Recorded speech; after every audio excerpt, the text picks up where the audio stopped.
7h11 sur Europe 1. Dimitri Pavlenko, vous recevez ce matin l'analyste géopolitique Gérard Vespierre. Bonjour Gérard Vespierre. Bonjour Dimitri. Bienvenue sur Europe 1, fondateur du média web lemondedécrypté.com. Je renvoie les auditeurs qui s'intéressent vers votre dernière étude, vers la prochaine révolution iranienne. On va parler de ce coup de théâtre signé Donald Trump. Gérard Vespierre, il avait posé un ultimatum aux Iraniens. S'ils ne débloquaient pas le détroit d'Ormuz, c'est une sorte d'apocalypse qui devait s'abattre sur des sites énergétiques iraniens. Finalement, le président des États-Unis a annulé toutes les frappes, annonçant que des négociations étaient engagées avec Téhéran. Mieux que cela, un accord serait en vue, a dit Donald Trump. Mais le problème, c'est que personne ne sait avec qui il discute et de quoi. Que se passe-t-il exactement ?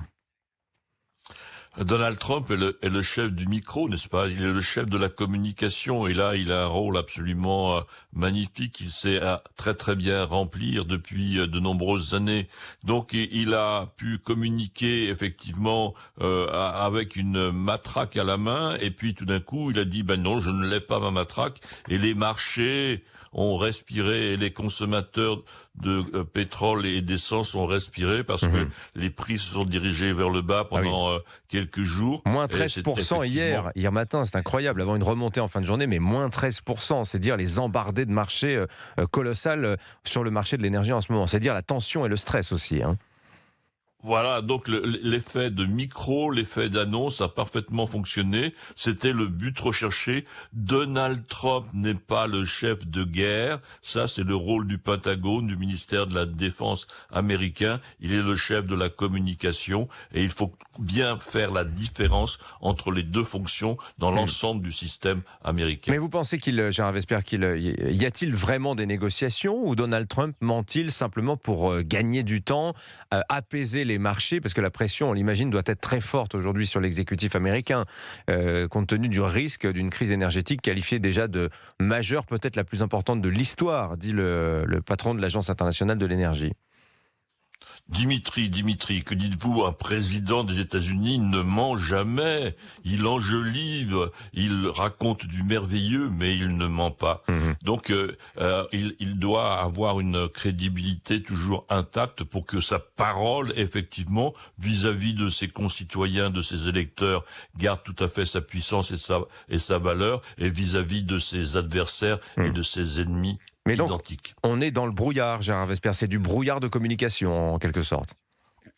Oui, enfin c'est un brouillard, si vous voulez, c'est un petit jet d'eau très effectivement comme un brumisateur, mais on voit très bien à travers. Et si vous faites comme on vient de le voir ensemble, la différence entre le chef de guerre et puis l'homme de communication, et bien vous voyez dans la communication, tout le monde y trouve son compte, et donc l'objectif est atteint. Alors il y a quand même eu une réponse hier sur le réseau social X. Mohamed Bagher Ghalibaf, donc le président du Parlement iranien, a répondu à Donald Trump affirmant qu'aucune négociation n'avait lieu en ce moment avec les États-Unis. Qu'est-ce que l'on sait aujourd'hui de l'état du régime, Gérard Vespierre, qui parle pour Téhéran ? Eh bien, il n'y a plus de voix effectivement unique et officielle. Le successeur de Khamenei, son fils Mojtaba, est invisible. On ne sait pas dans quel état de santé. Vous avez un triumvirat qui normalement devait aussi assumer une fonction, mais un des trois a été éliminé. Donc, il reste le président de la République qui est Massoud Pezeshkian, qui est complètement muet. Donc, voyez-vous, il y a effectivement un système en perdition et c'est normal après trois semaines de guerre, un peu plus, où des dizaines de responsables politiques et militaires iraniens ont été éliminés. Vous ne pouvez pas, imaginons en France un pouvoir où effectivement il y a une décapitation de 40-50 principaux dirigeants du pays. Vous avez plus 5 000, 6 000, 7 000 bombardements, vous avez forcément un déraillement du système en cours. Ouais. Bon, ceci dit, les Iraniens, on les voit, ils ne reculent pas, ils encaissent les coups, ils restent dangereux, ils menaçaient même ces dernières heures de frapper les sites de désalinisation. On sait à quel point ces sites sont stratégiques, c'est l'accès à l'eau tout simplement de leurs voisins, notamment de la péninsule arabique, qui sont potentiellement menacés par les Iraniens, Gérard Vespierre.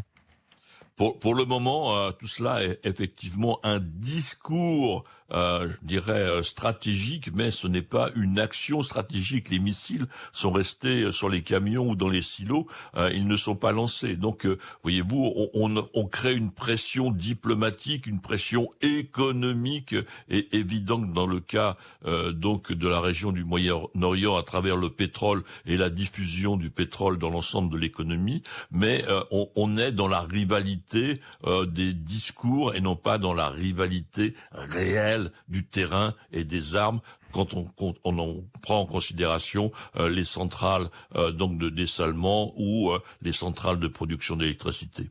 Merci beaucoup Gérard Vesper de vos lumières sur cette guerre au Moyen-Orient. Je renvoie les auditeurs vers votre média lemondedécrypté.com. Merci d'avoir été ce matin avec nous sur Europe 1. Bonne journée à vous.